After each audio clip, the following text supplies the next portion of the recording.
Welcome back to the Ticket Demo Series. In today's session, we're going to focus in on how an end user can work in teams and specifically work in Tikit Virtual Agent to receive updates for tickets they've created, the ability for them to create new tickets, access knowledge, as well as kick off different business processes such as software requests or new hire forms, things of that nature. So we're going to be working across two personas today. On the left-hand side, here's Adele. She's my end user. She'll be submitting requests to the business. And the right-hand side here is Diego. He's my agent, and he'll be receiving those requests from the business. We'll be mostly on Adele's side today, but we'll see some interaction with Diego as well. So when Adele wants to interact with the support organization utilizing Tikit, she's going to do that within Tikit Virtual Agent. Now, Tikit Virtual Agent is going to be her self-service home. And as mentioned earlier, this is a place where she'll receive updates for tickets, create new tickets, access knowledge, as well as kick off different business processes. Now, there's effectively two paths that you as a business can introduce to Adele to be able to interact with Tikit. The first path is surfacing what we call our help experience. So at any point, as Adele is receiving updates and interacting with the system, if she just wants to type the word help here, she is going to be presented with a help experience that is going to be effectively a menu of offerings that your business is going to want to present to her for her to be able to do common things. Now, I typically demo in a multi-team environment. So Diego here can service tickets across IT, being submitted to facilities, telecom, HR, finance, support organizations across the business. And I've built a help experience that mirrors those types of offerings. So you'll see here I have IT, facilities, HR, finance. And then within each one of these sections, I've presented buttons and options for Adele to initiate different things. So as some quick examples here, in the IT area, if I just want Adele to create a new IT ticket, I can have a button there that says IT ticket, and that will simply create a new ticket, but assign the ticket to IT. Now, as an example of the difference for maybe an HR ticket as an example, same experience, however, there's a small nuance, which is an important one. We are forcing the team assignment to HR. So when this is submitted, this will be sent to the HR team. Now, Adele can also access knowledge from the help experience. So let's say that across the different teams, there's certain knowledge articles that you want to have front and center for your employees.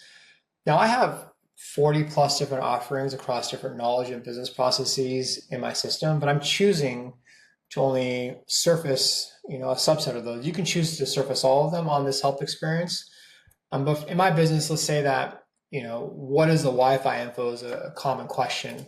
So I want to present a knowledge article on that help experience front and center so that everyone can see an easy way to access the knowledge article for the Wi-Fi information.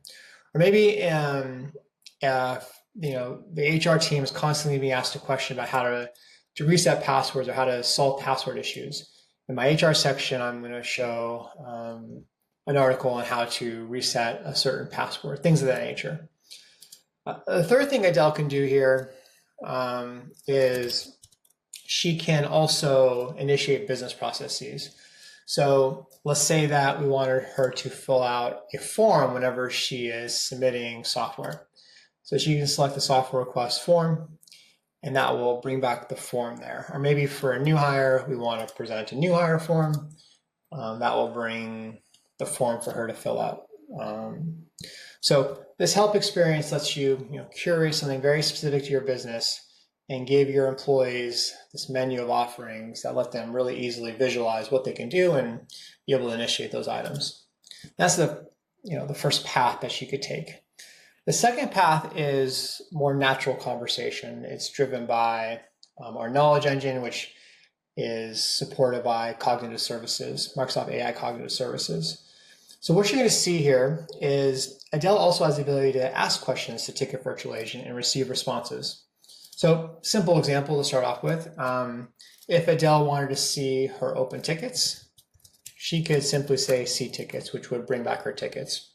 I didn't highlight this in the help experience, but you can also make this a button. So if I just scroll up just a little bit here so you can see that, I have see open tickets, same behavior. It's going to bring back my open tickets.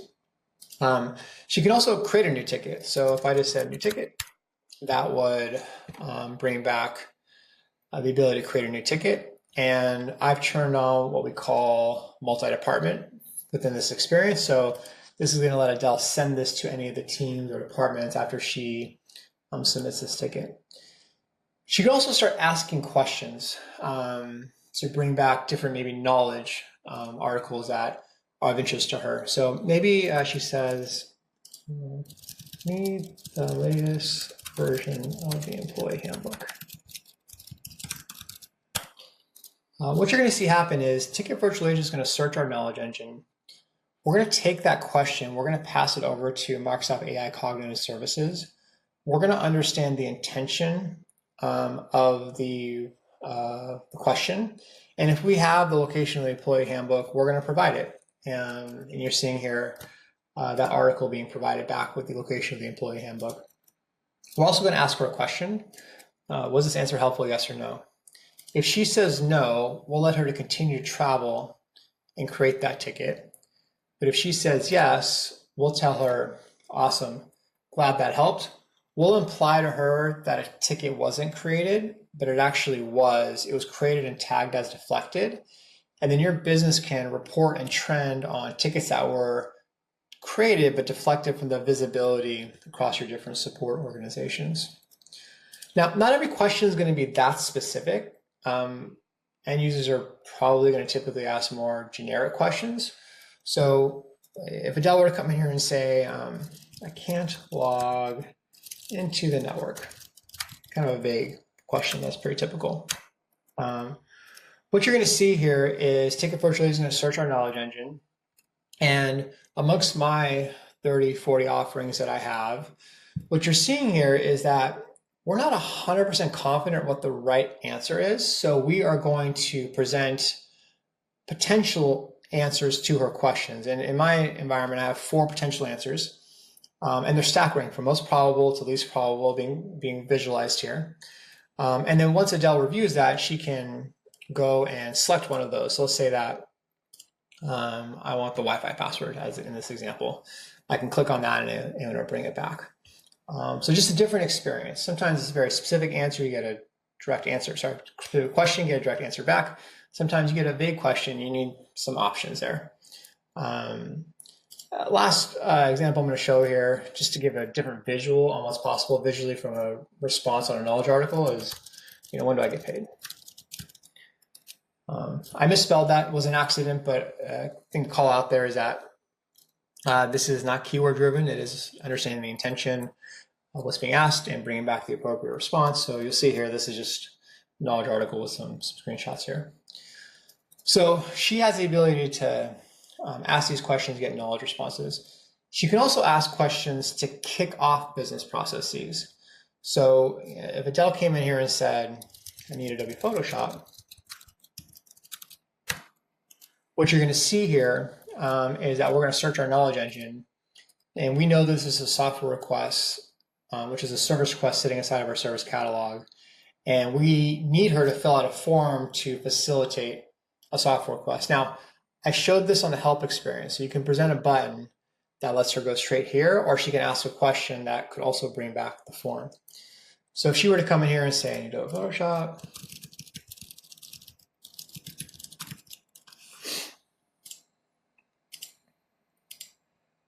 when she submits this ticket out, ticket number 3239, this ticket will be created.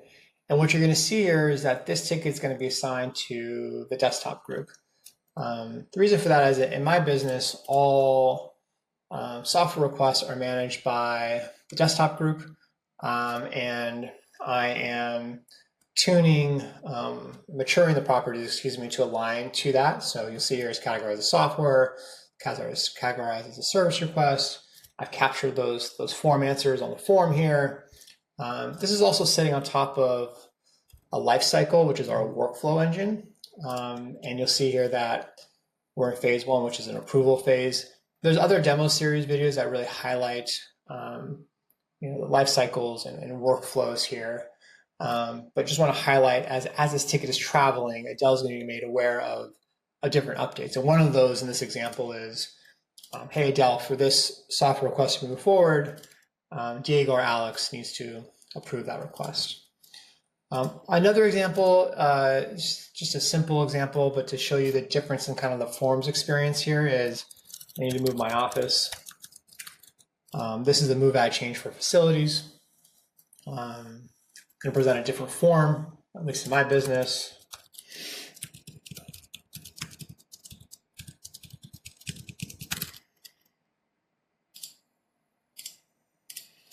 And when I submit this particular request out, ticket number 3240 will be sent over to the facilities team. And the thing to highlight here is, and you're probably picking up on this, is that as the end user is submitting requests, we are, specifically business process requests, we are going to route those tickets to the appropriate support organization that's responsible for handling those. That all happens on the back end. And this is just a really natural, here's some questions we need answered, submission experience for the end user. And the last one I'm going to show is a pretty popular one for our customers is I need to onboard an employee. This is a new hire form that will drive a new hire process.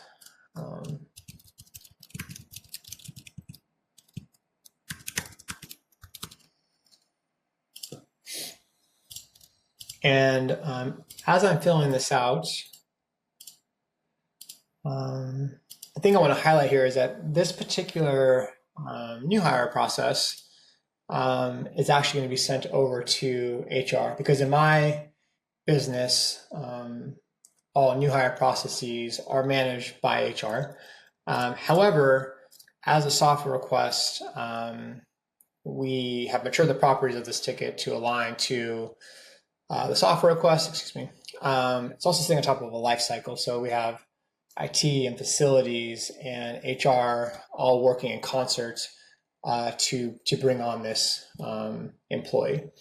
And you'll see here, Adele, in my new hire process, phase one is an approval as well.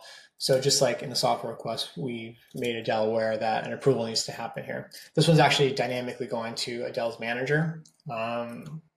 And we're doing that through looking that up in Microsoft Entra. Again, we have other demo series that talk about more advanced topics like life cycles and new hire processes.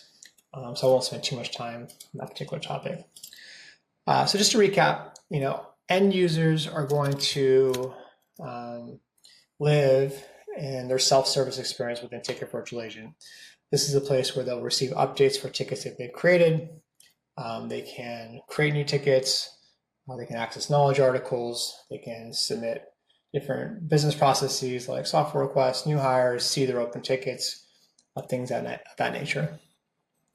So this is where we're going to stop the session. Really hope you enjoyed it. And if you have any questions, please email team@tikit.ai.